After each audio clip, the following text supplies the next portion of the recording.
Good evening, everyone. Time is 6:42, and I'm calling to order the June 20th, 2023 Borough Council work session. Item number 1 was our call to order. Item number 2 will be our Pledge of Allegiance. Can I please have that led by Mr. McCoy?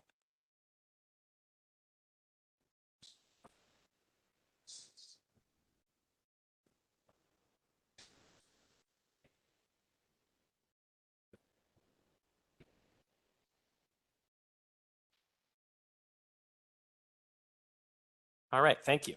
Item number 3 is comments, suggestions, petitions by residents in attendance regarding items that are not on the agenda. If anybody wishes to speak, please come up to the mic, state your name and address for the record. Okay, I'm seeing none, so we'll move on to item number 4, which is to discuss the employee COVID-19 vaccine policy. Mr. Metrick. Borough's current COVID-19 vaccine policy requires employees to have completed the primary series of COVID vaccinations, and has been in place since October of 2021. Okay. I know this is something that,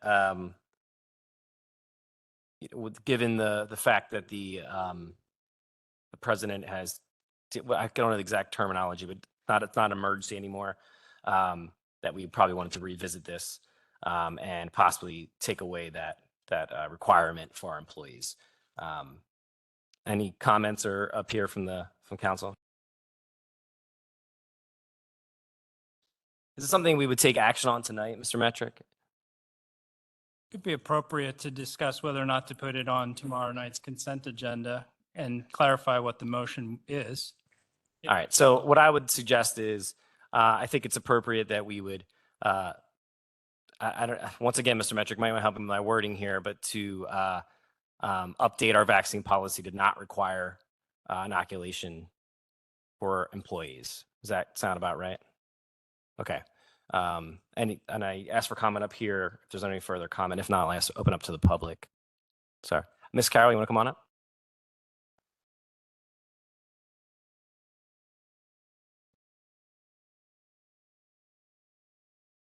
Ann Carroll, 506 South Franklin Street.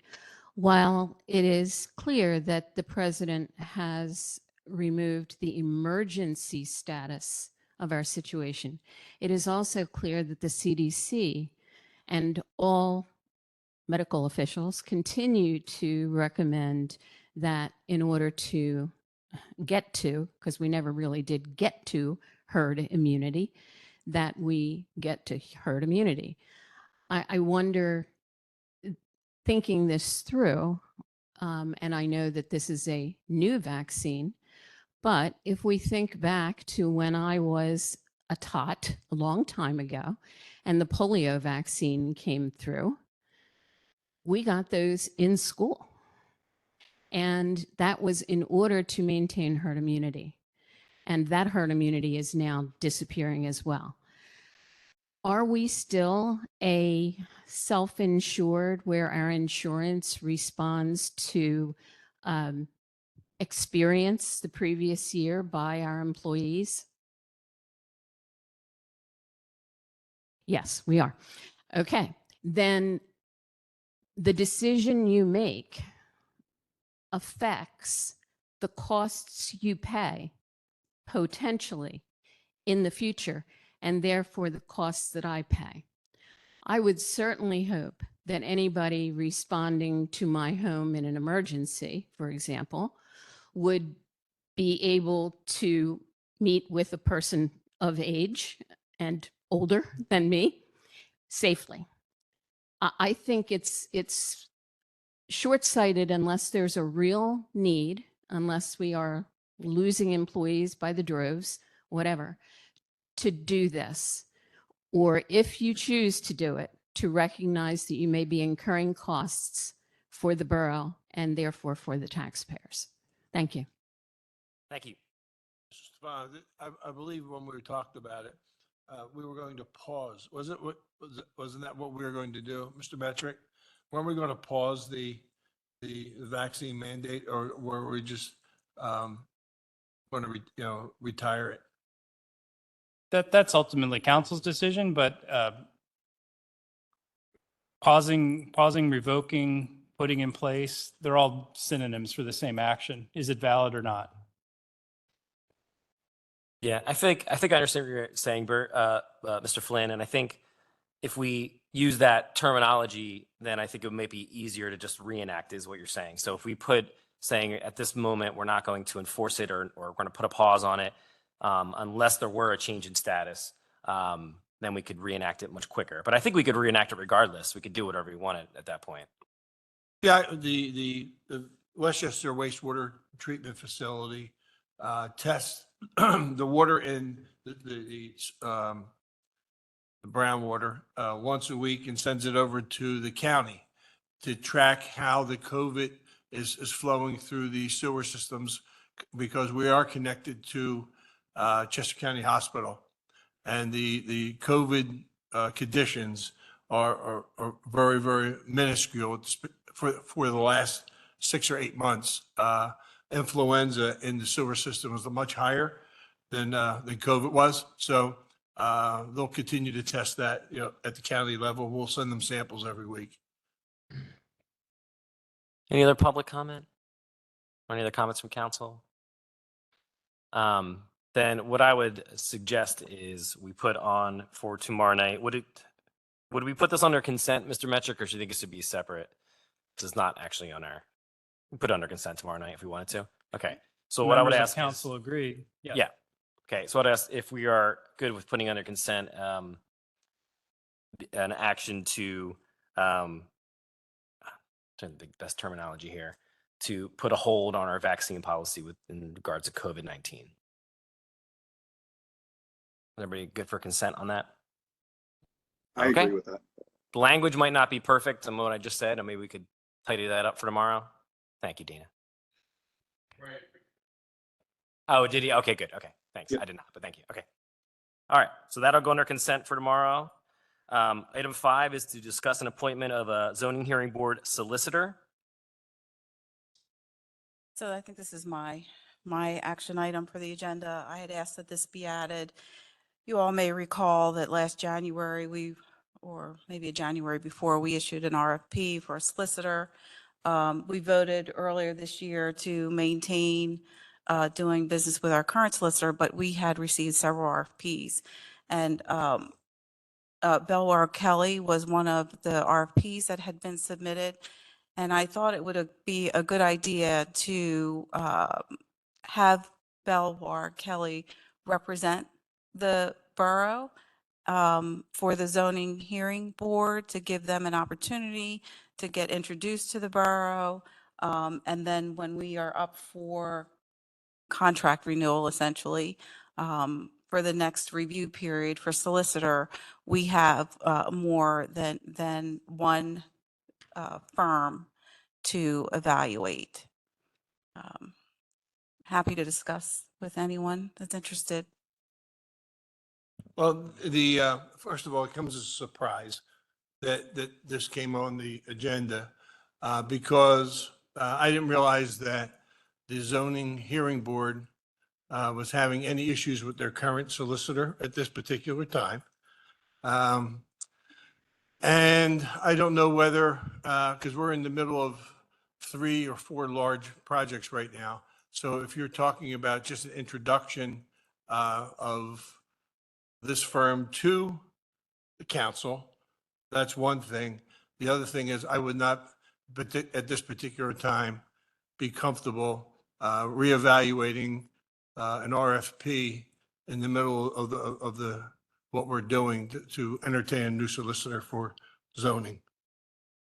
And that's fair. I think we would look at anything that would be new, that would transition if we were to make this decision, not anything that's in the middle of negotiations. The follow-up with that, the zoning officer of the borough, I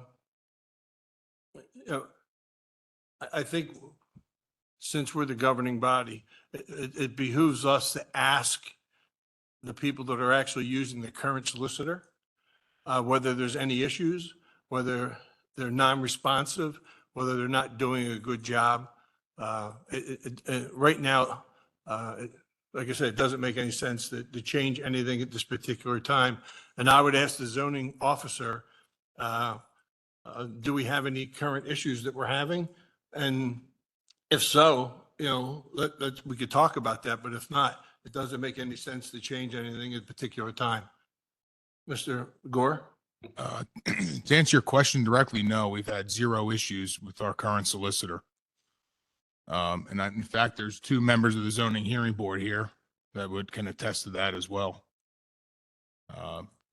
Mr. Sagner does a great job for us currently and responsive, and he's on top of everything. We've had 0 issues from a staff level. Mr. Gore, how often are we sending a solicitor on our behalf? I feel like it's not very often. No, so just to correct that, the zoning hearing board solicitor is at every zoning. Oh, I'm hearing sorry. board. Yes, you're right. Okay. Yeah. They serve the board, the zoning hearing board, I understand. during all the hearings. So how long has this individual been the zoning hearing board Since solicitor? since 2018.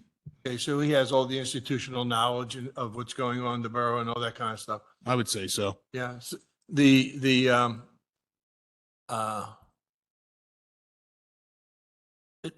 the zoning hearing board normally get a say in what the solicitors, or just with the RFPs that the borough does? It's ultimately up to borough council who they want to appoint as the solicitor for any position. But it's always important to hear what the board members have to say. They're the ones that work with that solicitor on a monthly basis. Okay, thank you. Yeah, and I would just say that it's best practice, which is one of the reasons that we updated our code, I guess, to reevaluate our contracts, solicitors and others periodically, so that we don't find ourselves in a relationship for an extended period of time. I think we had Buckley Bryan now for more than 20 years. We signed a new contract with them this year. Sounds like we've been with the zoning hearing solicitor for the zoning board, I'm sorry, for 5 years, and it may be time to evaluate that. I do have a question, if anyone can hear me, is that normally this process would go through a committee. And so I think that it should go through at least a committee first, whether it be, and then last year we did it through the finance committee. But I guess, why all of a sudden are we evaluating a zoning hearing board? Is that because we missed it last year? Or again, I don't know if there's any issues. I guess Mr. Gore spoke about that, but the process shouldn't be through work session. It should go through committee and then discussed in work session, because none of us have heard anything about this. I haven't heard anything about it until now. If I recall correctly, Mr. McGinnis, you were the one that suggested that we evaluate Buckley Bryan when you joined council. So this is really sort of the same protocol. But that was done through committee. We did that through the committee first, and then we brought it amongst council. I think Mr. McGinnis has a point. I think we could definitely go through a committee on this specific position. But I think we did do an RFP for all of our legal counsel, and we didn't talk about zoning hearing board. So I feel like it is appropriate to look at it and see if there could be an update there. I think Mr. McGinnis is right. Maybe this is not going through committee first does make sense, because I feel like we did go through committee for all the other representation. Could be wrong, but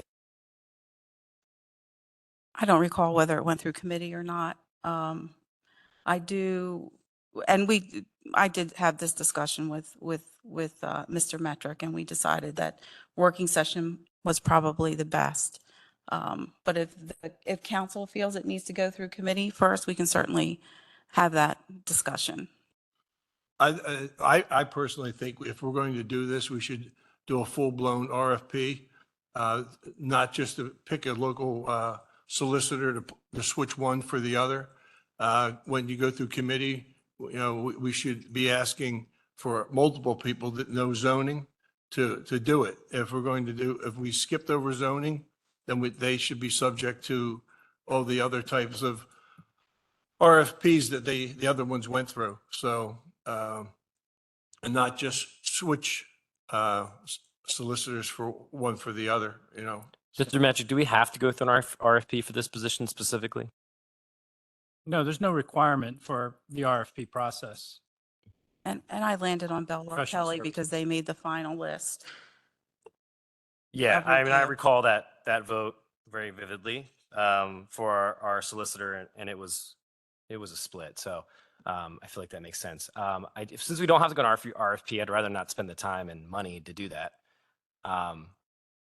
But I do think that maybe going through committee level would be appropriate. Which committee for a zoning hearing board? Probably smart growth. Or ACT. Does it really matter? Can I just say something if I may? And this is with all due respect, and I do understand that Borough Council has the final decision on council appointment, legal counsel appointment. But as the zoning officer and the liaison to the board and all the other board members, we had no idea that this was going to be an agenda item until last week. Fair enough. And I just think, it's to have a conversation with myself and the other board members that this is going to be something that's going to happen, and possibly let the current solicitor know that this is going to be an agenda item so that they can attend the meeting as well. I think that would be the appropriate way to move forward. Understood. So, Mr. Gore, maybe that was a miss on my part, and I made assumptions that had happened. So I apologize for that. However, I do think that it's something that we should review. Is there a public comment? Yeah, sure. Come on up.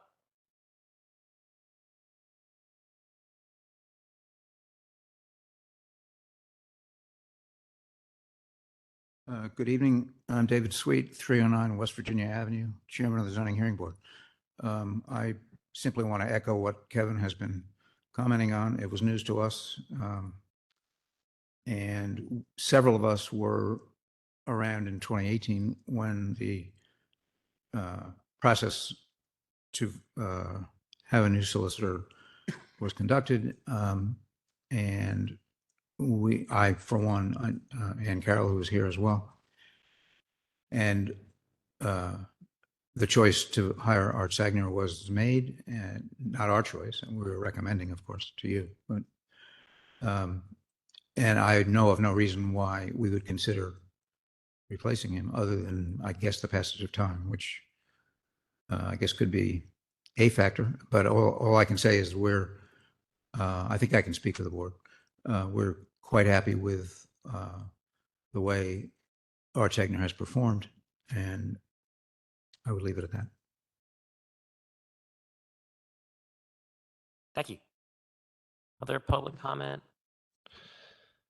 All right. Well, what I would suggest is, I think this is worth discussing and looking forward, but I think this is either going to go on discussion tomorrow night, or we should just maybe talk about putting it in a committee for next month to discuss. I'm fine with the committee. Doesn't sound like it's going to go very far tomorrow night. Okay. All right. So, so we'll put that on a committee for next month. I don't know Which if committee is council referring it to? I would think smart growth, since the zoning hearing board solicitor would mostly work with smart growth issues, correct? Does that make sense to you, Mr. Gore? That's fine. You can put it on smart growth agenda. That's not a problem. Okay. So we'll refer that to smart growth for next month. Okay.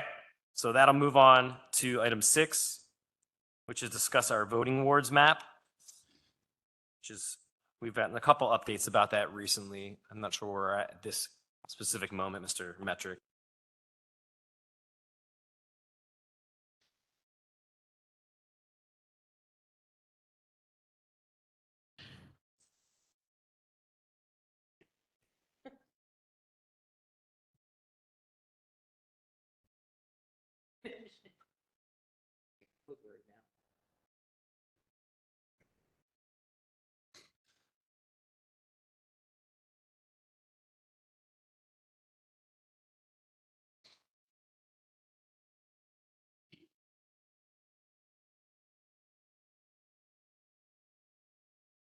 So the ACT committee this past week was able to discuss the status of the voting wards map. Unfortunately, the voting wards map approved by council at its meeting last year and forwarded to the court and approved by the court was denied by the Pennsylvania Administrative Office of the Courts because it wasn't congruent with the changes to the local municipal district justice boundaries. So that's the story described in maps A1, A2, and A3. Map A3 shows you where the map that Borough Council approved is not congruent with a new municipal district justice boundaries. Those crosshatched areas, if you lived in those crosshatched areas, you would be voting for more than, and you were in that ward, the people at the polling place would have to ask you where you live to figure out which judge's name would be on your ballot, and voter services wouldn't go for that. So we were unfortunately back to the drawing board at the behest of our solicitor, and we came up with two solutions, one of which was presented at the ACT committee and the other which was requested to look into as a result of the ACT committee meeting. So map number A4 is a map that was developed with an algorithm to balance as best we can the population in the two wards. And I want to point out, there really is no way to balance this with the MDJ boundaries because of just the way where the population falls. You're going to have several districts that are over the 10% limit and several that are under. And I'm skipping over a lot of information because we've been over this for a whole year now. So if you're listening from the public, this might sound like we're zooming through this, but we've been through this. So the question to council would be, would you want to move forward with map A4 or map A5? In A5, we've looked at the existing voting ward boundaries, and we've shown you where the municipal district justice boundary has changed, and it's on the university campus. And before that, that census block group that is outlined in orange has about 900 population in it. So this, we would still need to approve this map, but a map that's only slightly different than the existing voting wards. The calculations are shown on the second page, A5. In this situation, you have one ward which is below the 10% threshold, Ward 3, and you have one ward that then will be above the 10% threshold, that is Ward number 5. And that 900 or so population would be put into, Ward 4. So that was the solution. That was what we looked into pursuant to Commissioner McCoy's comment at the ACT committee. So we have two possible ways to move forward here, one of which was determined by a computer, and the other one takes the existing map and just changes it slightly to conform to the district justice boundaries.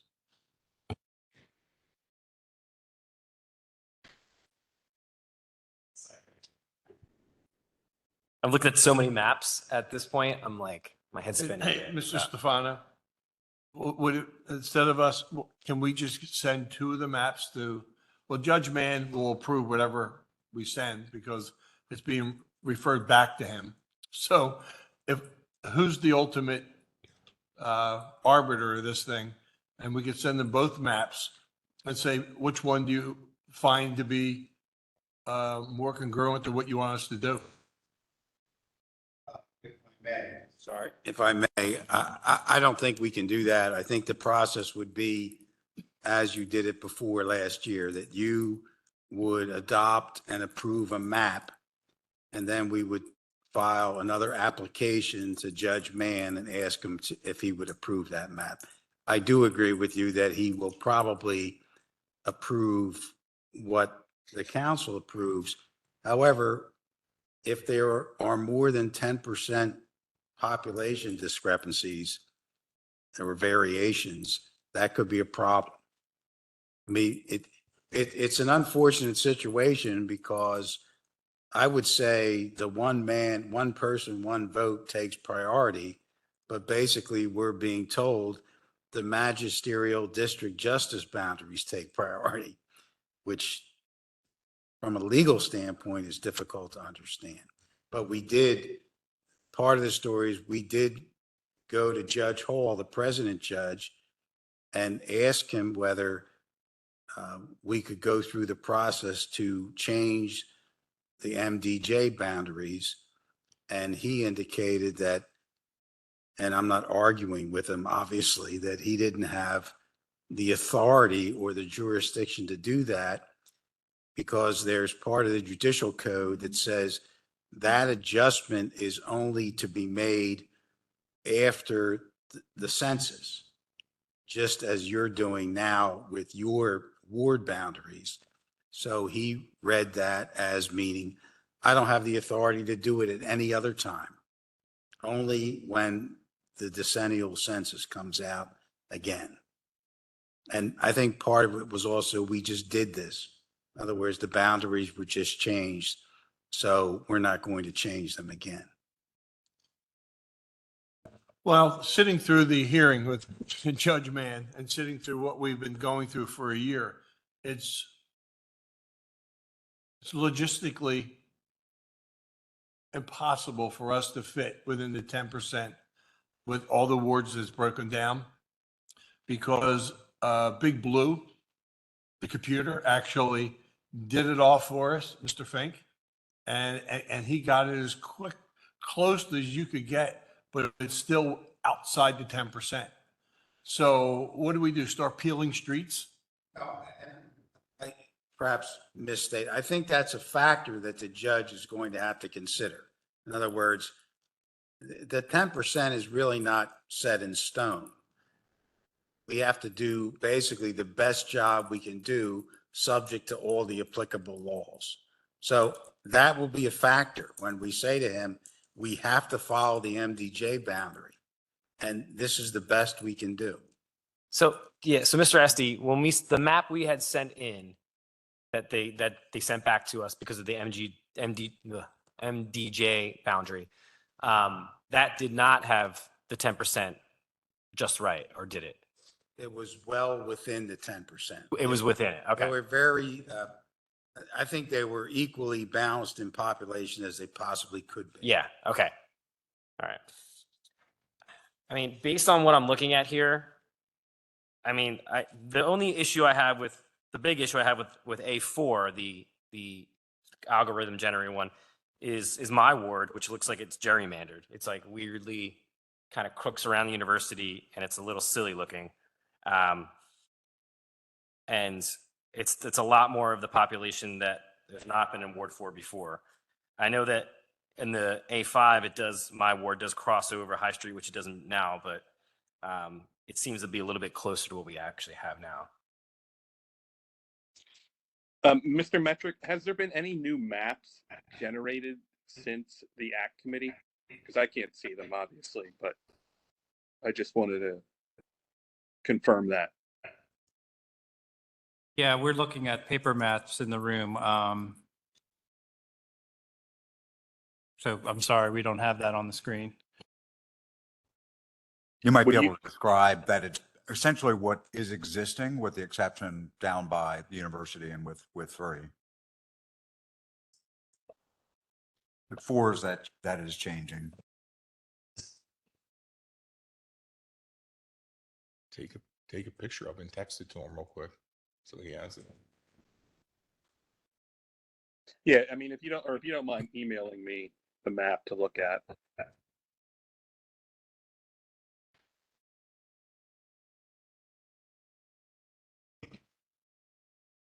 I think it's a little hard to read, especially some of the maps that aren't color coded, just because it's hard time like where's the actual boundary.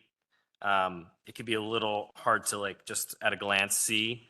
I think what also would make it easier is if we could see almost like a filter with where we are now and then where the change would be to really get an idea of what the big changes are, because sometimes it's not as easily understood just by looking at what you're proposing.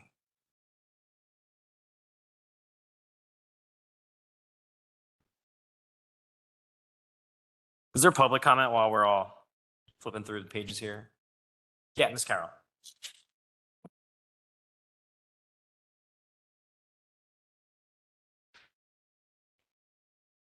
I made this comment 8 months ago, whenever we started this process by email.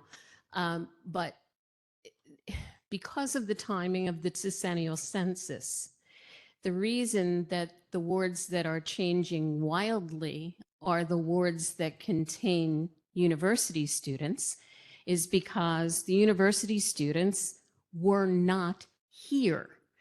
Therefore, despite the one man, one vote, Fourth Ward, we are going to be overrun in the next presidential election, which is when everybody comes out. And because those houses were not occupied, our own parking data will tell you that those houses were not occupied, and therefore no one was answering census data. There were no kids there. Even in the follow-ups that were done, they were still not back because they were offline learning. So statistically, our wards really ought to remain the same. But my reason for making the comment is that if you choose the map that has more than 10% error in it, I think that that is a very strong argument that this whole thing is going to be erroneous. So, and the Fourth Ward is going to have to live with that disaster for however long. The only other question I have is Public Works still in the Fourth Ward in both of those maps?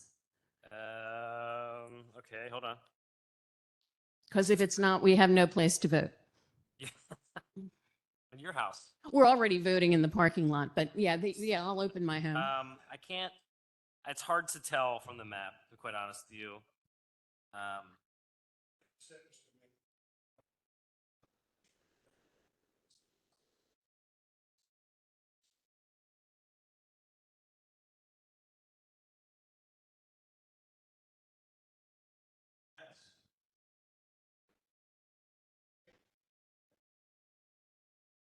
Yeah, that's the algorithm based one. Yeah.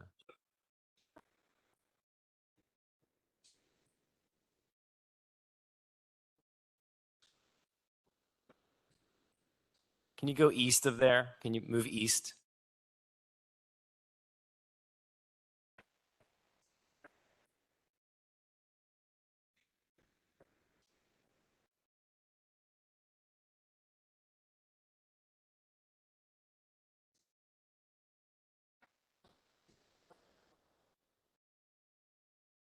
There's Franklin, there's Lacey. Yeah, Public Works is now in another ward. So we have no voting place. There are no public buildings. There are no public buildings in the ward The that's seventh ward, created. fifth ward doesn't have one, it doesn't have a voting spot. So if there's no Pardon? residents in the Public Works building, can't we just move the line around the Public Works building? There wouldn't change the voting, right? Like it wouldn't change the residents. There's one house on the alley behind the Quonset huts at the corner of Magnolia and Maple Alley.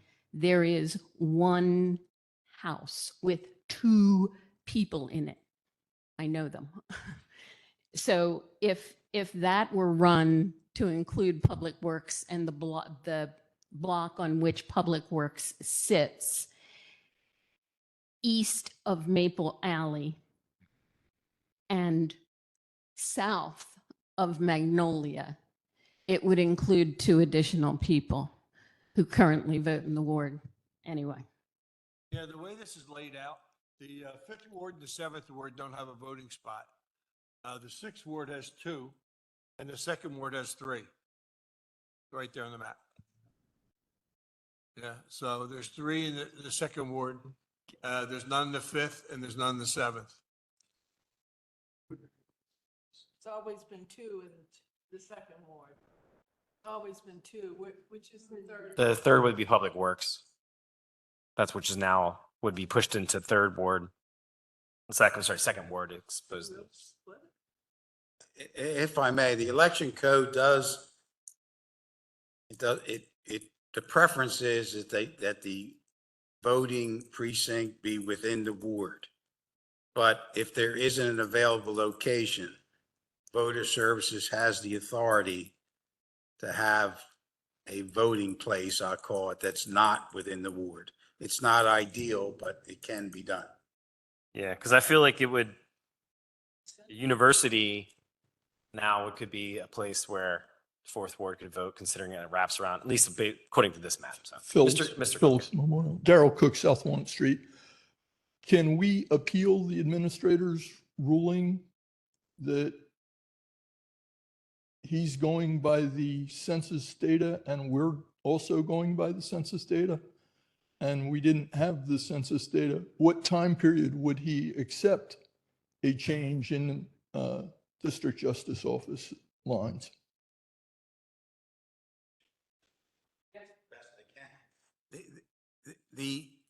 It's a state law. It's part of the judicial code that requires each county to evaluate the MDJ boundaries after each decennial census. And that was done after the 2020 census. It was delayed some. Usually it's done immediately. It's done just after the census comes out. But it was delayed this time because of COVID. So the judge determined that, as I said earlier, Judge Hull determined that he doesn't have the authority to file another petition with the Supreme Court.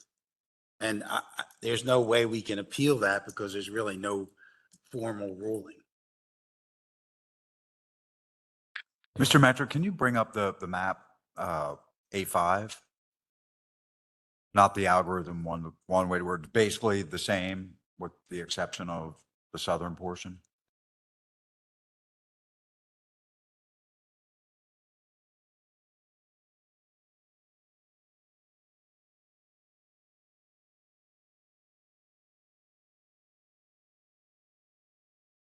Ms. Carroll, looking at the map again, in the second ward, the people will be voting at the Public Works Building, and Westchester Senior Center and Borough Hall, all for Ward 2. So so that's what I don't know. Never knew we ever voted at the Senior Center, but I guess we did. So, yeah, yeah, the Borough Hall. The voting for Borough Hall, I thought was, community center. Yeah, community center. Yeah, community center. So community center, Borough Hall, and Lacey Public Works. Yeah, I want to see, I can't tell from this map either whether A5 has public works in it. So hopefully when this comes up, we can get in Ward 4.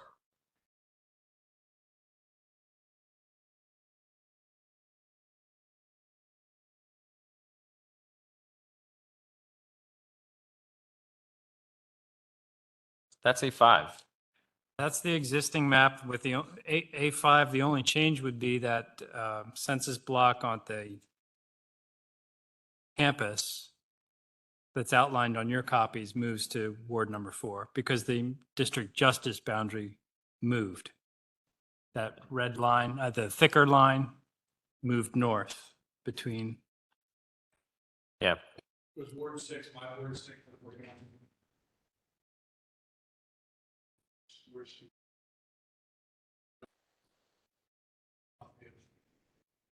I lose.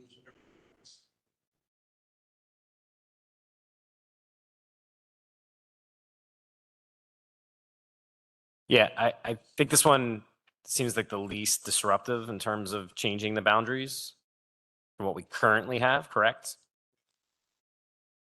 There's only 2 instances of the 10% deviation in that one, correct? Yeah. So, I mean, I think least disruption, closest to the 10% threshold.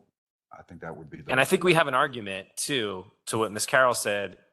If they come back at us with the 10%, like the census data is wrong. There's no way that was the correct, you know what I mean? Like that she's right. The students were not there. And considering what they need us to do, like it's almost like they're making it almost an impossible task for us to kind of get this done.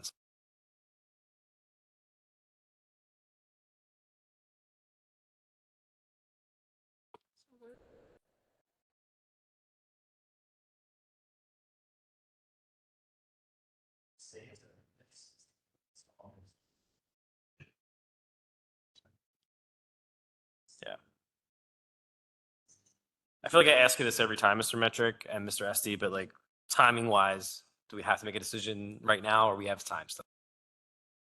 We don't want to, we want to try to get this implemented obviously as soon as possible. So it's in place for 2024. And considering how long it took us the last time, I think we need to move as rapidly as we can. Okay. That being the case, I'd be in favor of A5. Least second that. disruptive. Yeah, least disruptive. And it, besides the 10%, we did the closest we could possibly get. I think we have an argument though, so.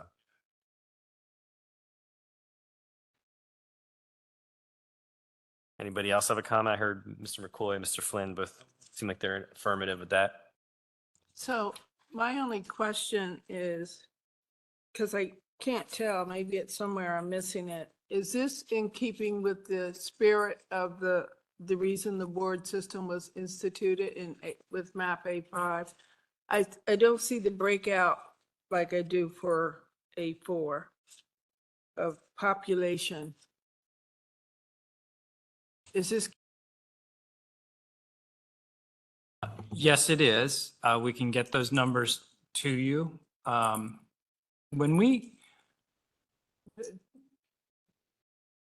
To be honest, when we looked at the wards and we've how many different shapes have we tried at this point?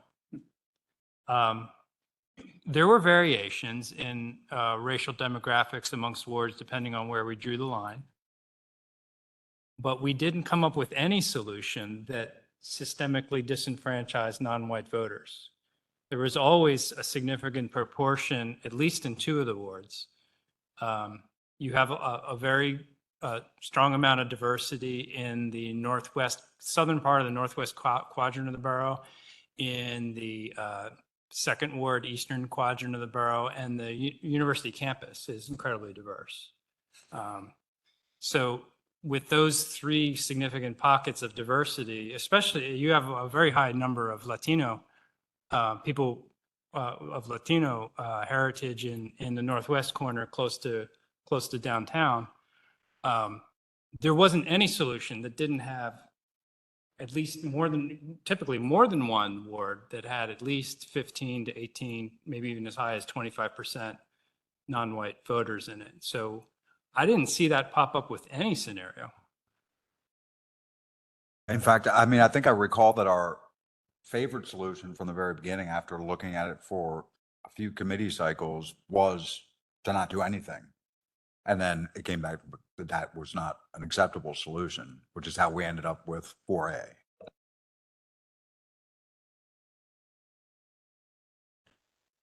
Was that because of the 10%? Is that why the leaving as is was not an option, because of the 10% in the census? Leaving as is, the district justice boundaries didn't change all that much, but they changed enough that would make the existing map invalid in that area on the map A5 that is highlighted in orange. That has to go into a new ward.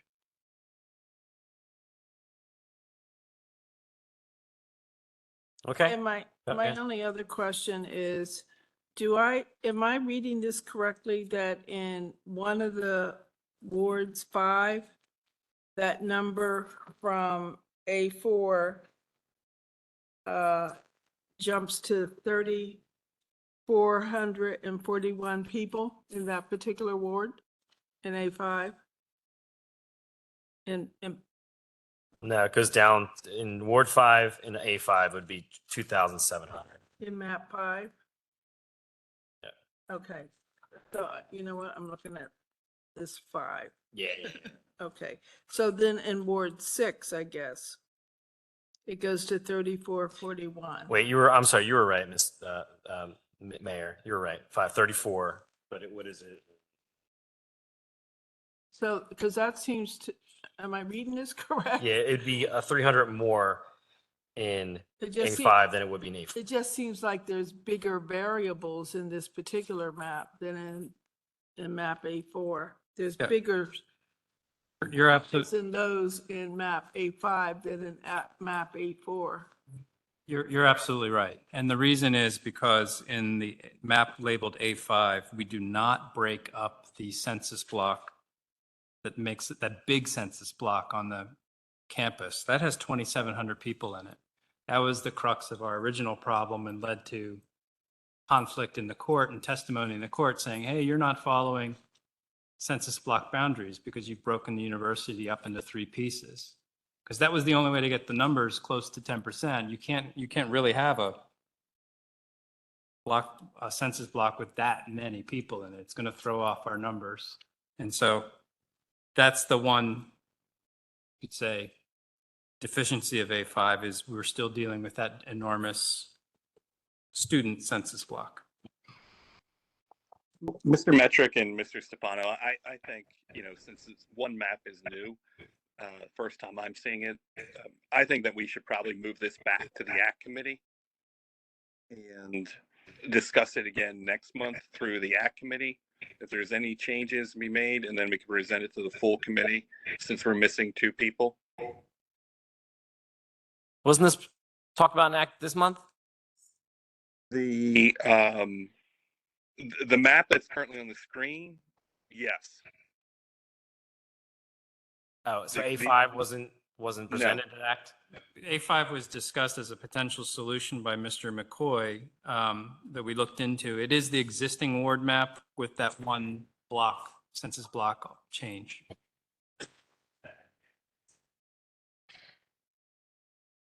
I think the decision. If we were to delay it another month, Mr. Esty, how would that? I mean, I think we do have some additional time, but I just don't want to wait. I don't want to be in there in October. But I think if you want to send it to ACT committee and come back to you in July, we should have enough time. Okay. I think given that we're missing 2 members tonight and this last map that we're about to almost approve wasn't presented, I think we can go back to ACT, but I feel like this is about as close as we're going to get. Nick will be here tomorrow night. That's what he said, yeah. Yeah. So we'll have just everybody. Let's do that. Yeah, okay. I'd prefer to do that, Ms. Dorsey. So let's put it on discussion for tomorrow night, and if tomorrow night we can't come to something, then we can push it back to ACT. Does that work? All right. So we're going to move that to discussion. All right, moving on to item 7, approve the Lewis environmental invoice in the amount of $22,874.87 for environmental remediation emergency services.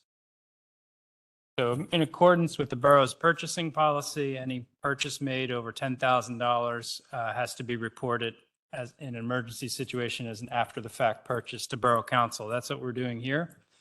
These were costs incurred by the borough in response to the illicit discharge detection from the outfall on Hannum Avenue on that property where they're developing the medical office buildings.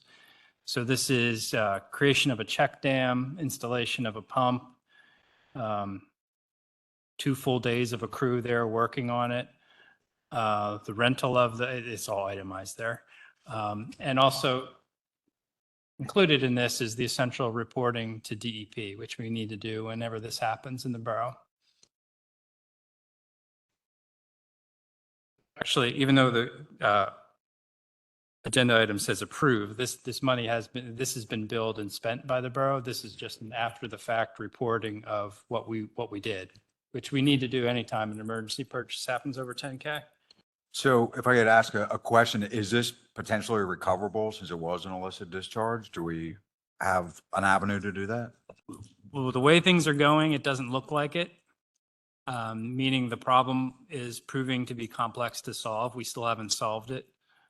We have some candidates that we've investigated, and actually they've proven to be clean.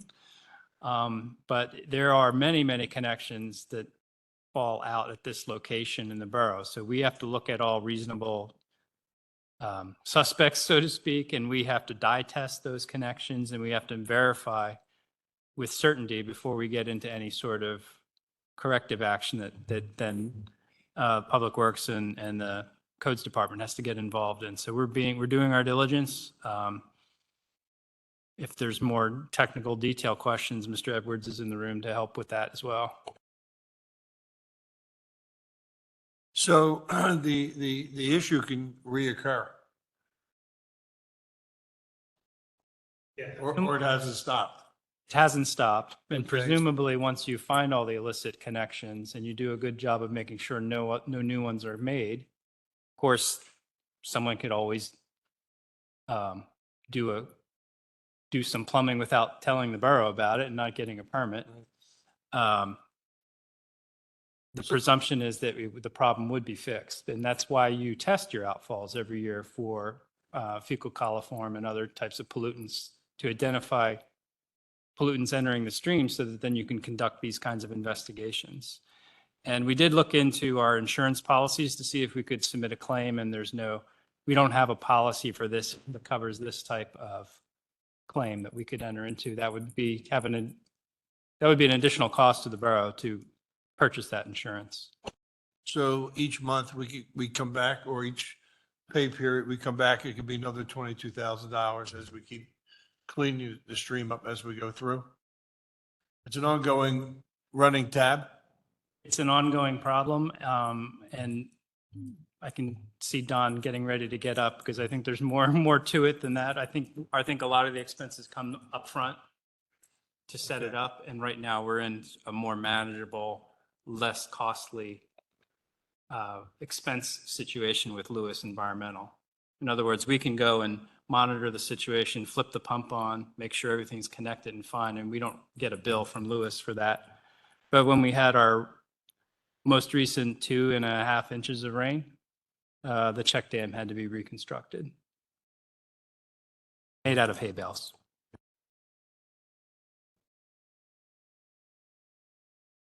Okay, any public comment on this? All right, so we can put this on our consent. Yeah, that's post PO, yes.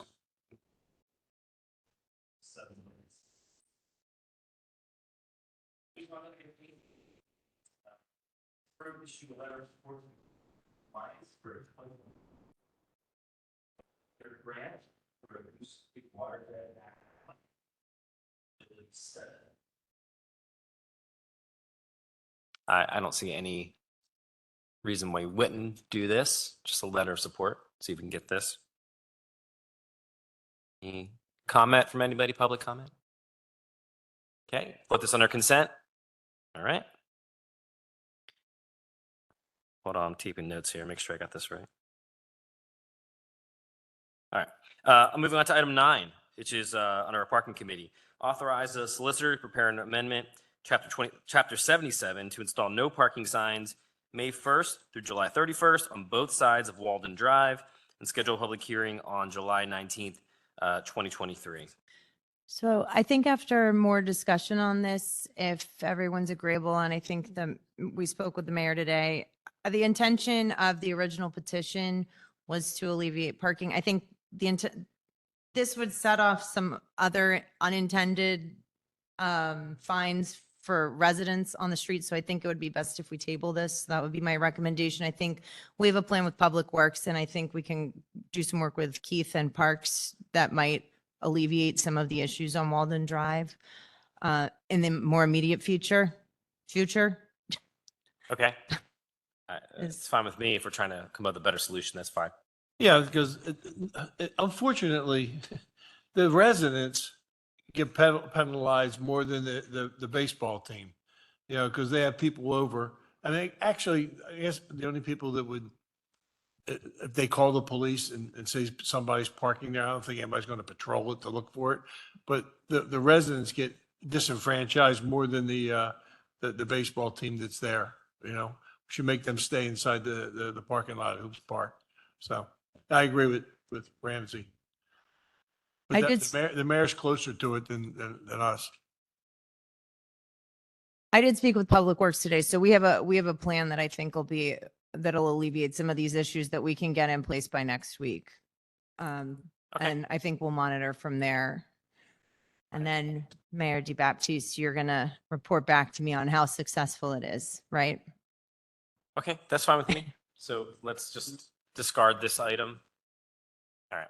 So item 9 is discarded. Found a word finally for it. Just there. Yeah. Item 10. Authorize the solicitor to prepare an amendment to ordinance 104-45, handicap parking requests for 610 South High Street and 407 East Bernard Street, and schedule a public hearing on July 19th, 2023. I don't see an issue with that. Any comments? All right, we'll put that under our consent for tomorrow night. Item 11, approve the County of Chester, Westchester Borough, Chestnut Street Garage parking lease renewal for 60 spaces at $90 per space per month. Is this a change at all, No, Ramsey? No. no. And I did. I thought we talked about moving it to $125. That was, so I did confirm, and I had misunderstood the rates of the, don't judge me. I misunderstood the rates of the garage. So 125 is the full-time rate for the garage. So that would be 24/7 parking. $90 is Monday through Saturday, 6 a.m. to 9 p.m. Great deal for parking over there. So they're paying what everybody else pays. I did not understand that We're was. not going to sneak out past me, Miss Dorsey. We honed in on 125. Yeah. So they are paying the standard rate that everyone else is paying. So it is Okay. uniform. Okay. Any other comments? Nope, on that? I had the same question. Okay. Any just comments from the public? All right, that'll go under consent. Item 11. Item 12 is approve the installment of the book Señorita Mariposa at Hoops Park. It's a story walk, and there are some attachments here. So the story walk is already in place, correct? It's just this is the book. Oh no, this is the book that they're gonna. Okay. Book change ever, or is it just?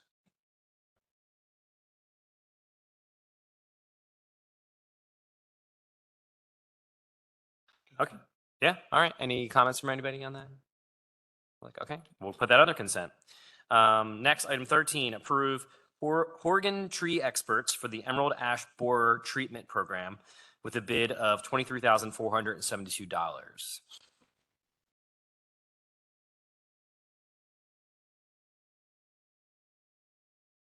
Okay. Consent. Any other comments? All right. That'll go under consent. Item 14. Approve Delaware Valley Paving for the 2023 Borough Paving Contract with a bid of $526,969.05. This was also committee recommended 3-0. Mr. Edwards, anything you want to add about this or talk about it? Okay. As it says, we are recommending Delaware Valley Paving for approval, but there are some questions about whether or not they can comply with the responsible contractor ordinance, and those questions need to be answered. And I believe the solicitor would say this after we or you all make this vote to issue them a notice of intent to award. Okay, so what I would like to do, and this is based on a conversation with Mr. Metrick and the solicitor earlier today, I'd like to propose some language how you would approve this. And the reason this is being proposed is so that we don't lose any time. We don't lose another month. Time is of the essence as far as the paving season is concerned. So this is what we're suggesting. We recommend that a notice of intent to award be issued to the lowest responsive bidder, Delaware Valley Paving, for the unit prices shown in its bid. If Delaware Valley Paving is unable to verify that it complies with the responsible contractor ordinance, we recommend that a notice of intent to award be issued to the second lowest responsive bidder, Glasgow, for the unit prices shown in its bid. Okay. Yeah, we discussed that. That would save. Yeah. Yeah. I think what we're finding is that the RCO is definitely slowing the wheels down on some things that we need to get done. Not that it's not important, but we need to find some ways to kind of keep the ball rolling. So I find this still complies with the RCO, but can get this thing going. So I'm okay with that. Questions or comments? Yeah, since you're spending, we have roughly about $570,000 in the cash in the liquid fuels. Do you feel confident that that we'll have money left over for snow removal, for street signs, and for road repairs. You want to address that? You want me to? I asked you, yeah. Oh, you want me to? Yeah. Okay. Yes, I do. When it comes to snow removal, it's just basically salt. And we have a stockpile of salt because we had basically a snowless winter. So we're pretty good that way. And as you're aware, we also have that $40,000 from the general fund that can ease the burden off the liquid fuels account. Yeah. So I feel pretty good. And if Mr. Metric would concur, I'd appreciate it. Any issues when we were talking over the weekend, any of the issues with the commingling of the money between the ARP money, federal money did we ever get a report back from PennDOT that it was okay to commingle the money? Did not get anything on letterhead, but they spoke directly to me, and I have no concerns after talking to them. You know how gun shy we are, right? What's that? You know how gun shy we are with liquid fuels. I understand. I mean, we got a bloody nose last 3 years. Yeah. So we're going to make sure that we're good. Yeah. Yeah. I understand. We have to get the paving done. You know, the closer we stay to the 526,000, the better off we are. So, all right, thank you. Mr. Metric, would you like to respond to Mr. Edwards? The difference in the bids, and thank you, Bill, for bringing those up, is $16,220. That's between the low bid and the second low bid. The problem we encountered that we discussed with the paving contract that came out in the most recent liquid fuels audit was expenditure of liquid fuels fund without getting prior approval because the paving was done late in the season. What we're talking about is using general fund dollars through the ARPA account to cover alleyway paving, which we're comfortable we can do. We don't have to follow any additional bidding requirements that are otherwise normal, like we've done with other ways we've used ARPA money. Good with as long as PennDOT and ARP money, you know, we're not going to have to turn around and rebate somebody again. You know, the $440,000 we had to give back, I still got a hole inside my mouth, you know, from that one. But hopefully Del Val will cut the mustard. How long are we going to give them to respond? Is that the 14-day scenario? I would say about that, yeah. Okay. And as you know, I've already done some preliminary work on all that. So, yeah. All right, So we should probably get the request for bids out a month or so earlier next year, so we don't potentially run into same issue. Yes, sir. Okay. Any other comments on this? Or all right, we'll put that under consent. Where are we? 15. Item 15, schedule a public hearing to adopt an ordinance to recognize the authority of the Westchester Fire Department and volunteer fire companies operating within the Borough of Westchester to seek reimbursement for hazardous abatement incidents, environmental incidents, and fire safety and rescue responses from third parties on July 19th, 2023.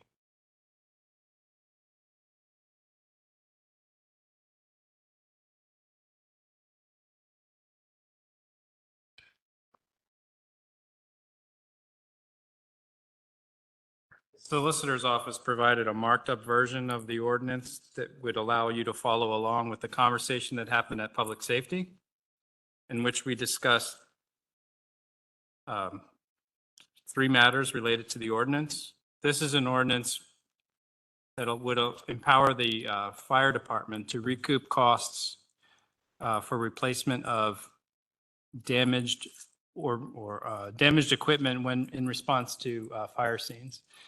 The damages would only be sent in as claims against the insurance companies that insure the structure that burned. And the committee recommended that council not be involved in approving a resolution of those, of the fee schedule essentially for those recoupment costs, because those change dynamically during the year. And so there might be, the fire chief didn't want to come back here every time the price of hoses changed to get a new fee schedule from Borough Council approved. The second thing that they were looking to change was that they didn't understand why, the committee agreed that the fire department should be able to recoup costs it incurs when it's providing mutual aid in a location that is not in their service territory. And it was not necessary to have the revocation and grant of authority in the ordinance right here. So those are the changes to the ordinance that were discussed in public safety, and this ordinance would allow the fire company to largely manage this process and recoup some of the costs that they incur when equipment gets damaged in responses.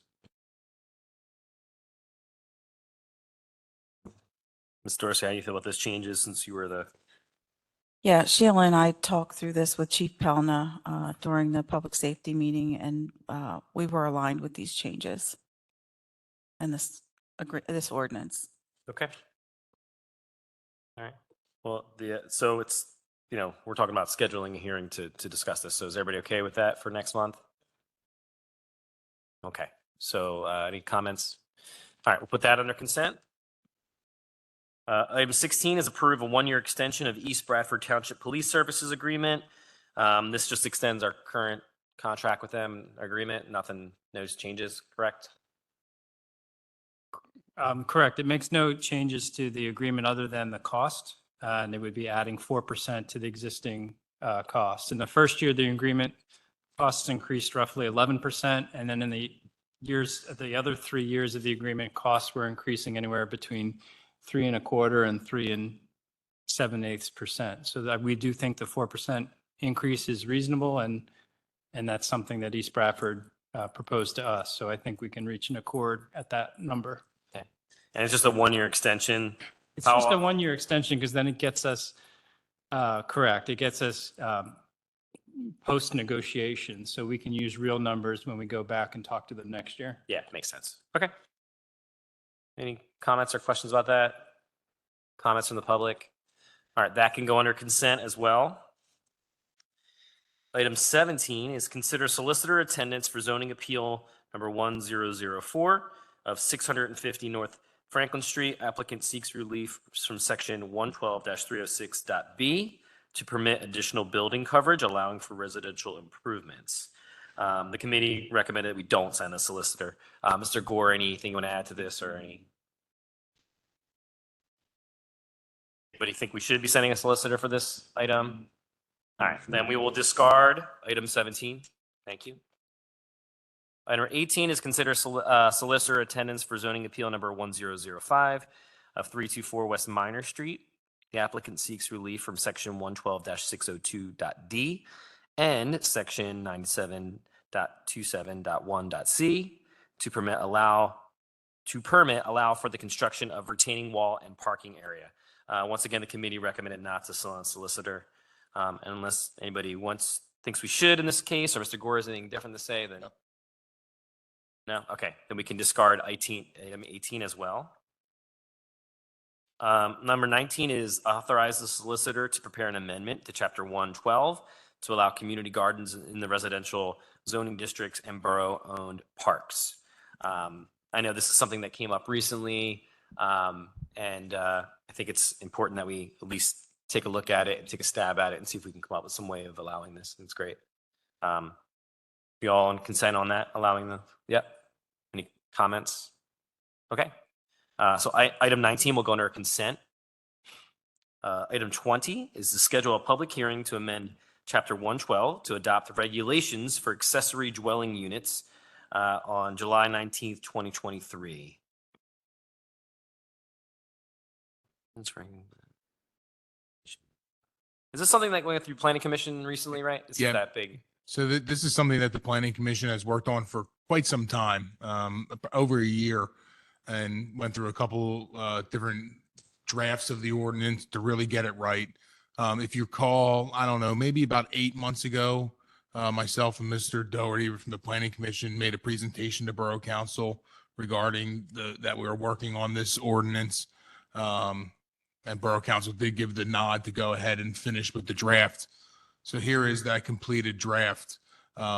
This would essentially allow for property owners to construct an accessory dwelling unit on their property, much like we have the historic carriage homes. They can construct it in an existing garage on the property, or they could build a new one on the property. There are restrictions to this. It's not going to simply just allow everybody to go out and build one. Many parcels are probably not going to be able to comply with the regulations. One of them being parking. You have to provide an off-street parking for this. So if you only have 2 off-street parking spaces currently on your property and you cannot get a third, then you don't meet the regulations. You have to have that third off-street parking space. It's limited to 2 people residing in there. It's limited to 800 square feet and 1 bedroom. So there are limitations that are going to prevent these things from just getting out of control. At the last week at the Smart Growth Committee, Mr. Ray Ott provided a presentation on attainable housing from the attainable housing workforce. And this ordinance is really in line with that vision to provide attainable housing throughout the community, much like our historic carriage home ordinance is for the adaptive reuse to allow people to put dwelling units in there. So the Planning Commission definitely feels that this is a positive. Yeah, I remember that original presentation a while ago. I really thought it would be a really great positive thing for the borough, as long as it was regulated, which looks like you came up with a really great way of doing that. So. And Mr. Stefano, if I may, Yes. With this ordinance, I mean, it also allows, as he mentioned, for attainable housing, affordable housing for residents, but these properties will be reevaluated. So that could, which would lead to more property tax revenue moving forward. So it's a win in that respect as well. Yeah, good point. Thank you, Mr. McGinnis. Yeah. So, did you? No. So my question, Mr. Gore, would this also be in a line with the presentation Ray Ott made about workforce housing and affordable housing? So that if that ordinance is to come to pass that they're proposing, would they dovetail with each other or would they compete? So as I did mention that Mr. Ott's presentation last week, this is in the same vein. And it's really geared towards, if we look at the, there's a purpose statement on here, but is intended to provide attainable housing for individuals, and doesn't necessarily meet the definition or may not meet the definition of affordable housing, because in our zoning ordinance through the unified mixed use development use that we have, which allowed the Melton Center to develop, we have a very specific ordinance for affordable housing, and that's based on the area median income. So this isn't really in that same respect, but it will provide more housing opportunities for individuals, which would meet that attainable housing concept. So then, should that other come to pass, they're not diametrically opposed to each other? So No, because there's I understand what you're saying. No, because in the end, we're still providing more housing opportunities. But as far as if somebody were to build one of these on their property, we can't say what they're going to rent it for and how much that rent's going to be. So there'll be other opportunities if we do move forward with another ordinance for affordable or workforce housing, then that would be the better direction for that. And one other question. and it's probably in there, but is there any type of adherence to two things, sustainable materials being used and or keeping the character of the borough through their choice of design? Yeah, absolutely. There's so in the historic district, and if you scroll down, Bill, for me, there are design standards in here. So anywhere in the historic district, they have to go through HARB and get approval, just like they do now for a carriage home renovation. And any ADU that is on an alley, that backs up to an alley or fronts an alley, has to follow the design standards.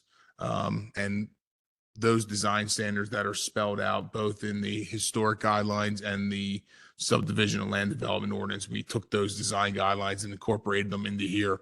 So they are fairly strict, and you'll see in there, it talks about the use of brick and stone facades, the facade facing the alley. Thank you. Okay, any other comments on this? All right, are we consent to schedule this hearing? Yeah? Okay. Cool. So item 20 is under consent. Under item 21 is to approve the 711 North Church Street reverse subdivision plan. This was committee recommended 3-0.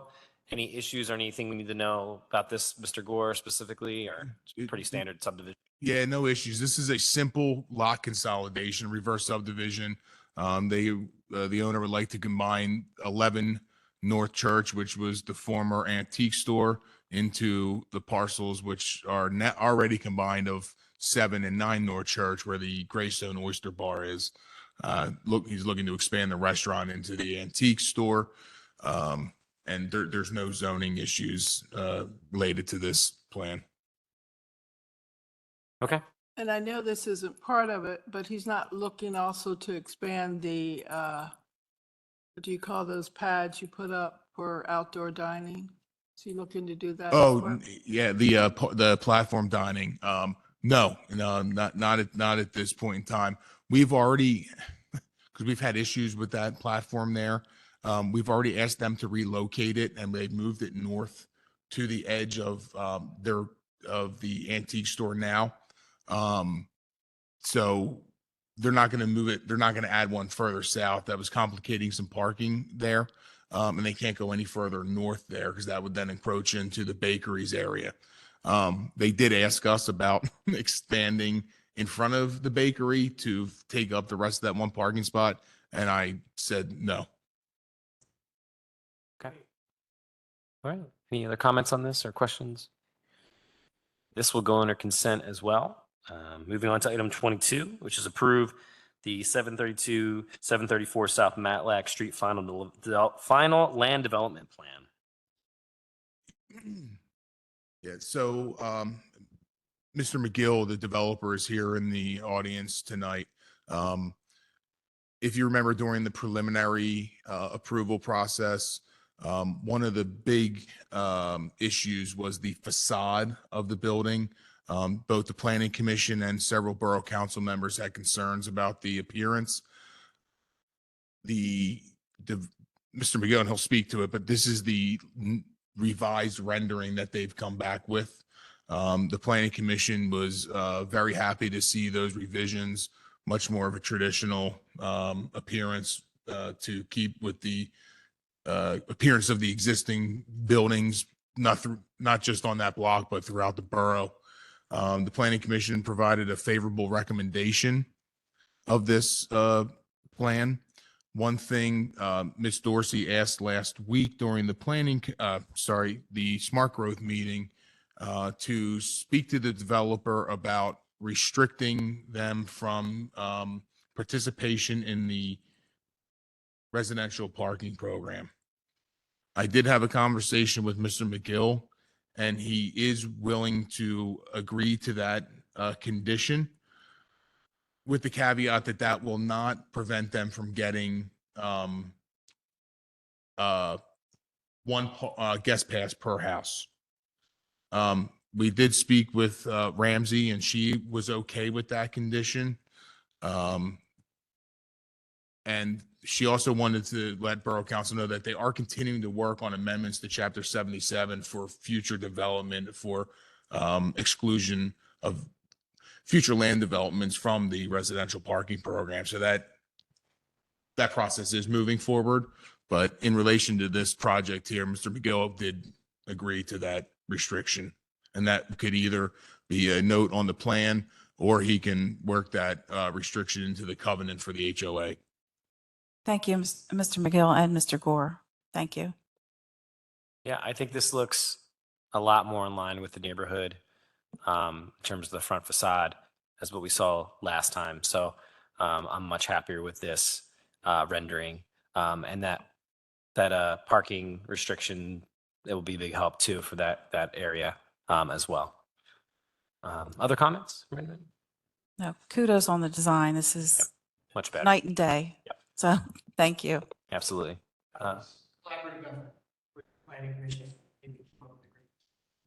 Great. Yep. Any public comment from anybody? Okay, I think we can put this under consent then. Yeah, okay, good. Great. Item 23 is schedule a public hearing to adopt an ordinance to vacate a portion of Prescott Alley from parcel number 1-8-230.1 east to North Darlington Street on July 19th, 2023. Oh yeah, it's the wait, this was pushed back from last month? We just had discussed it last month. Yeah, we discussed this last month, and council approved the 3-0 to move forward. And now we just need to schedule a date for the hearing so we can Okay, do the ordinance. well, let's do it. Any comments or questions on this? All right, this will go under consent.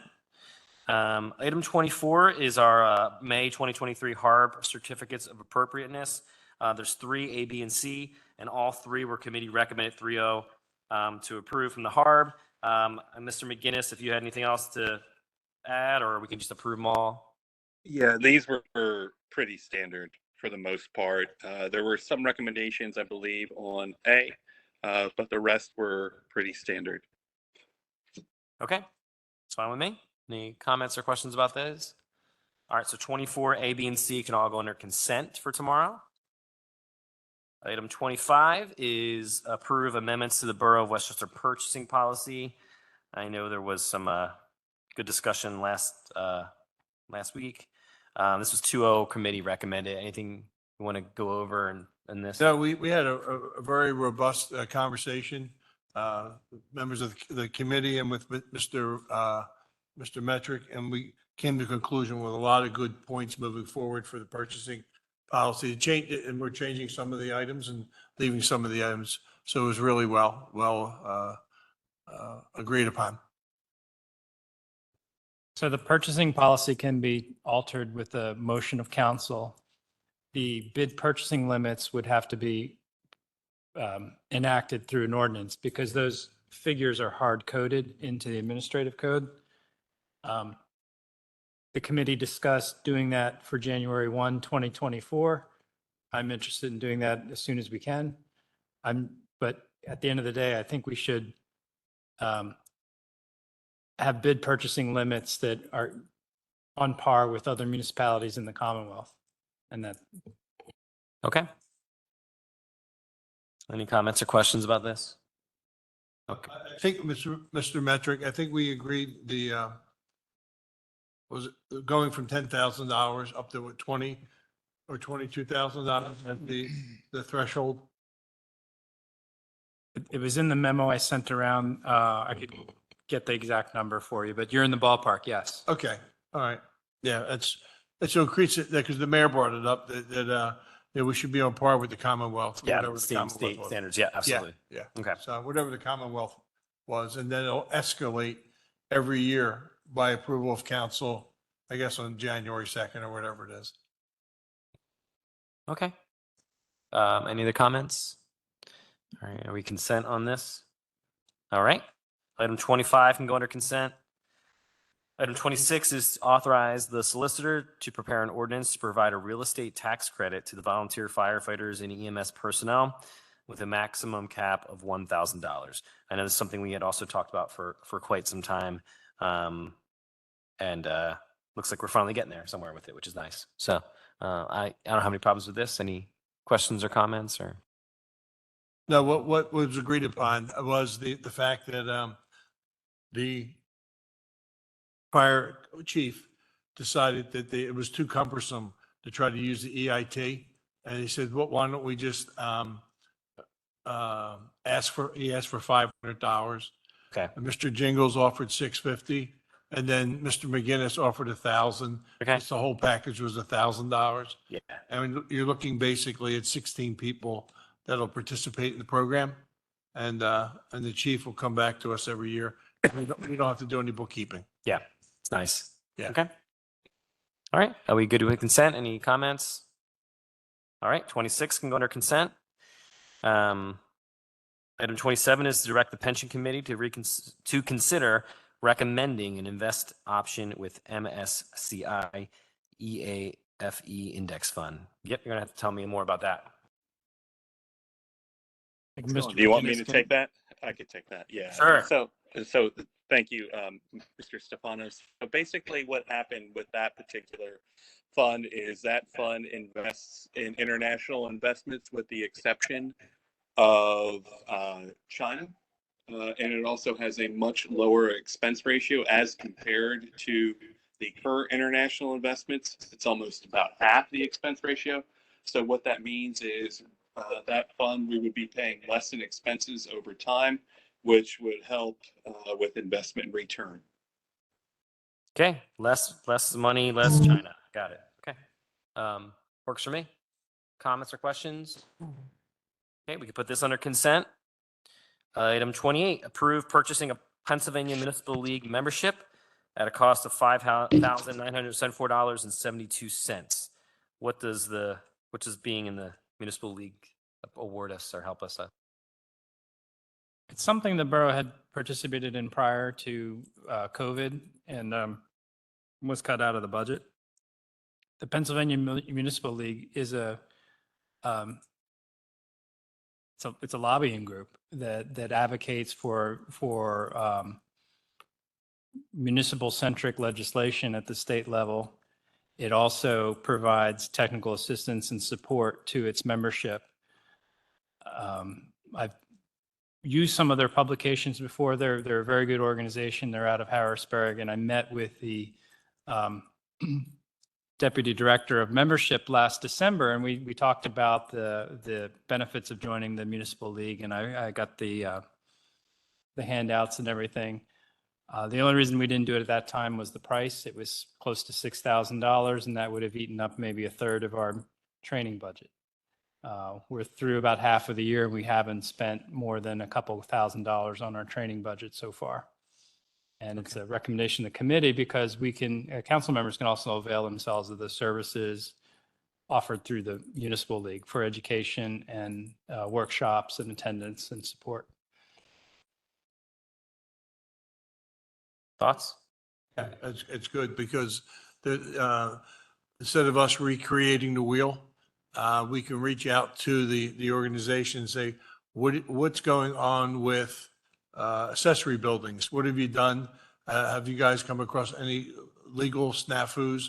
And they'll be able to give us all the feedback throughout the Commonwealth. Understood. And the other nice thing is that we'll be getting newsletters stating the different training aspects. And as a member, we can attend the seminars on different topics. So when they hold them out in Harrisburg. Okay. So this is coming out of our budget in terms of the training line item. Okay. Fine with me.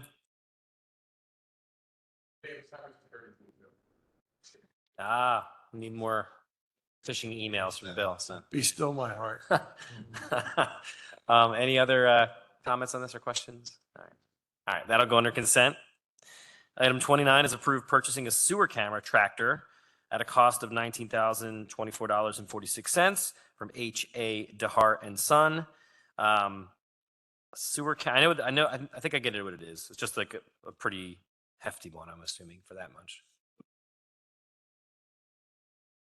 Yeah. The only question, and Mr. Edwards, the sewer tractor, I don't know whether we have one or not now, but will that help clean the sewers as well? Or is that just right on top of everything that's floating in there? Yeah. Yeah, actually, it's just going to take a picture. It's just going to video. There's a separate machine for jetting and cleaning out the sewers. Oh, okay. Yeah. I was hoping to get 2 on 1. Yeah. All right. I'm familiar with these on a smaller level. I've had a lot of main drain issues at my house, so we've had Rotor use this all the time. So I know. So, Very Mr. Edwards, if I could ask a question. So will this help us with the issue with the illicit hookups? I hope not. And I only say that because this is going to take a while for them to manufacture and send to us. And I hope that, we're not going to need that much time. Unfortunately, we're having to contract out right now the televising of the sewers. So I don't think it's going to help. If we had it, we would use it for that. purpose. Absolutely. I wish we had it. It just bad timing. Gotcha. Okay. Okay. Any other questions on this? Comments? All right, we'll put that under consent. Item 30, approve grant resolutions for the following grant applications. I is a DEP Growing Greener, the Goose Creek Stormwater BMPs.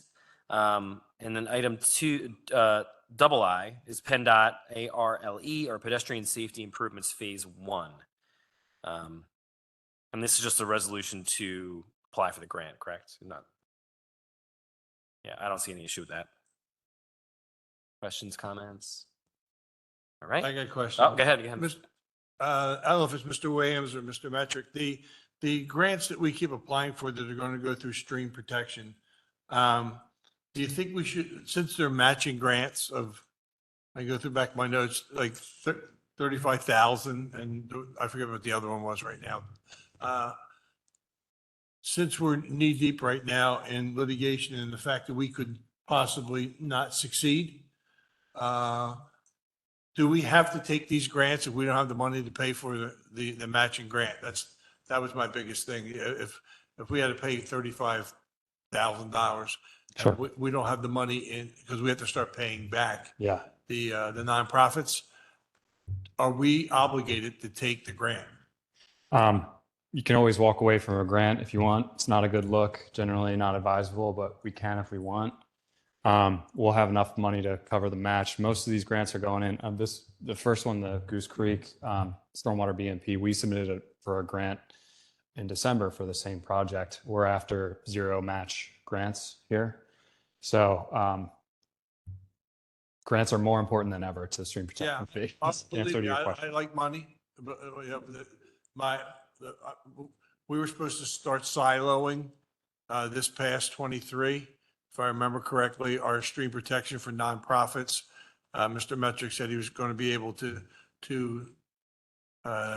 separate those monies in case we have an issue with the conclusion of the lawsuit. So we didn't fall short. So I'm just preventative maintenance. I'm trying to look ahead in the fact that we don't win. No, I don't want to be caught with not having enough money to do what we're going to do. That's all. Yeah. All right. Okay. All right, we'll put that under consent. Item 31 is other business. A is approval of the May 15th and 17th, 2023 Borough Council meeting minutes. Anybody have any issues with those minutes? Yeah, I do. Okay. I don't.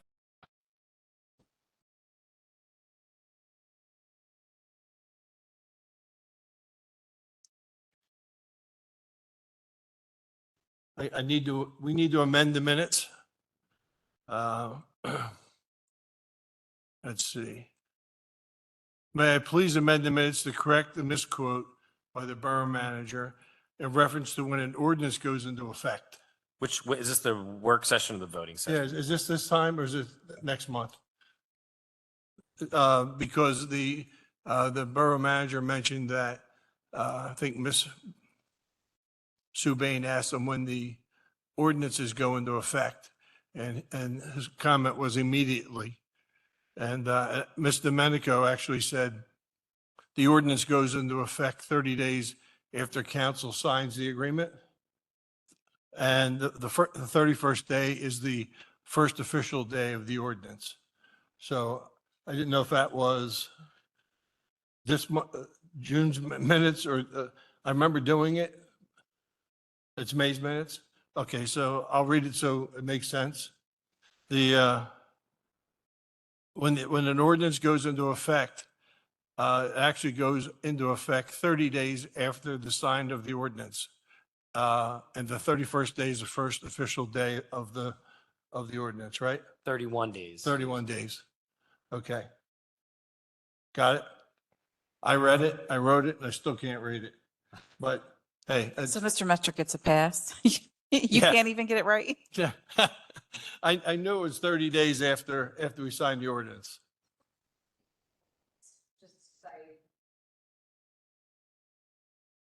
Yeah.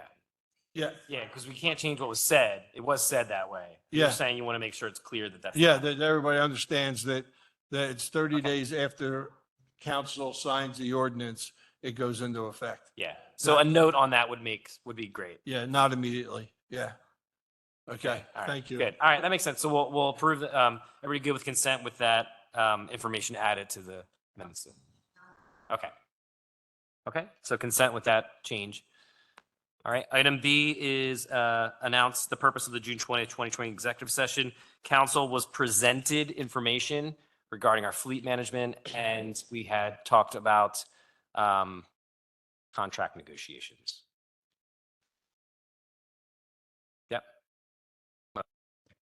Yeah, I believe there are a few other items under other business. I think Okay. one of them, Councilperson Dorsey would like to talk about, but if that's okay, there's two easy ones we could take care of first. There's an update the committee asked for an update on the High and Minor Street. High and minor, you said? Okay. Yeah. Just refresh everyone's memory. Last month, council awarded a bid to a company called Premier Concrete to get us this project completed. This grant goes back to 2019. And at the meeting last week, Public Works, we discussed some concerns we still have with the contractor's compliance with the responsible contractor ordinance. But we had just 20 minutes before the meeting started, we received an email with a bunch of documentation attached to that. We went through that. We've also sort of handed off the evaluation process to Remington and Burnick Engineers, who's our traffic engineer, and they're stepping into this project in place of TPD. We got some of the information we needed, but not everything. So I believe it was yesterday morning.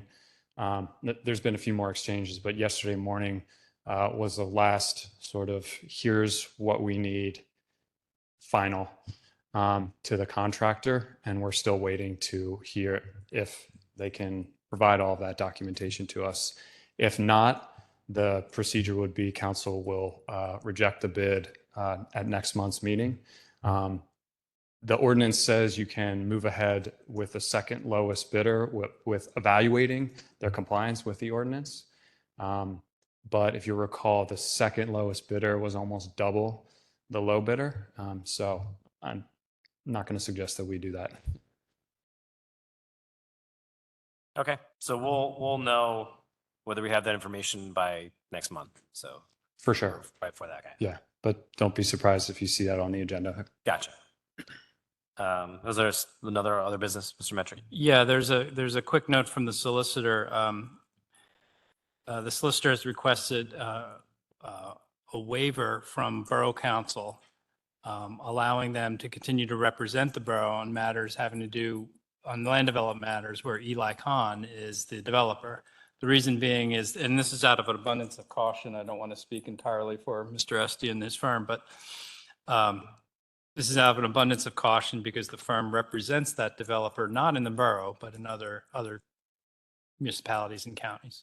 So that was something that I believe was typical practice. And Kristen just wants to make sure it's in effect because she wasn't able to locate that waiver from council for the Rubenstein's development. So that's why that came up. Kristen will be here tomorrow night. So really what I'm asking is that we move that to a discussion piece for tomorrow night if we can. Yeah. Okay. So we can discuss that tomorrow. As far as I remember, anything that Mr. Khan has done in the borough, we haven't needed any kind of contract or conflict solicitor. So it shouldn't be a big issue, but we can talk about it tomorrow night. And discuss. Just to, So, Wrong, unless Mr. Gore's on. so, sorry. So I just want to make sure I understand the waiver. In a nutshell, Buckley Bryan represents Mr. Khan and Buckley Bryan represents the borough. And the question is, or the abundance of caution, to use your word, is around a conflict of interest representing both entities in the borough. We wouldn't represent Eli Khan or any of his companies in the borough, but the firm in the past and currently represents Eli Khan and his companies in other municipalities. So we want to make sure, and I haven't discussed this with Kristen, I've heard about it before, but I think we want to just make council aware of that and ask you to waive any potential conflict of interest. But we would not represent Khan in the borough. Thank you for that clarification. And the waiver has been granted by council in the past. I don't know the answer to that. I have to ask Kristen.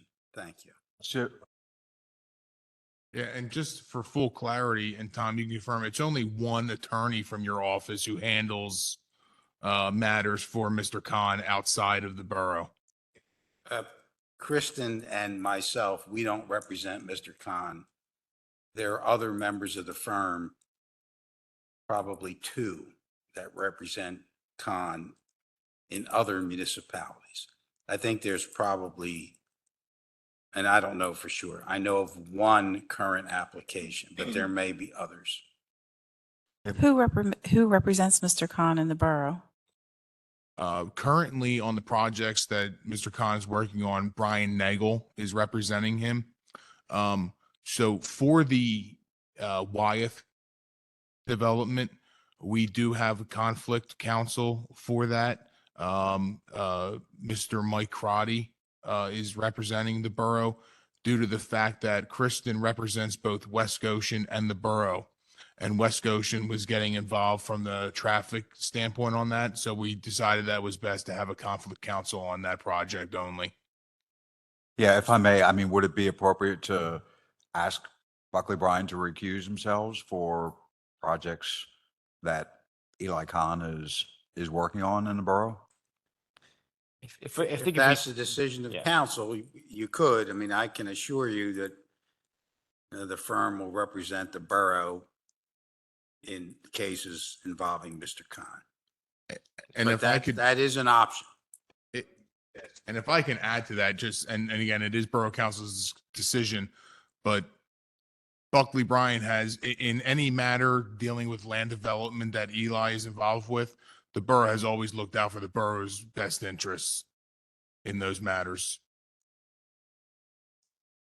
Okay. Well, we'll discuss it tomorrow night, and will Kristen be here tomorrow night? Ms. Camp will be here, so that'd be good because then we could, since she's the one representing, we'll talk about it tomorrow night. So that'll go under discussion. Any other business? Yeah, Dan. Yep. They like to take pictures of higher and smaller as you come in there. They provided us their calls with this beautiful. Yeah. Drawing said they're interested in having it. Thank you, Dana. Yeah, it looks great. Bernie, we're looking at the other night. So. Yeah. Thank you. Okay. Any other business? Okay. This meeting is adjourned. Thank you.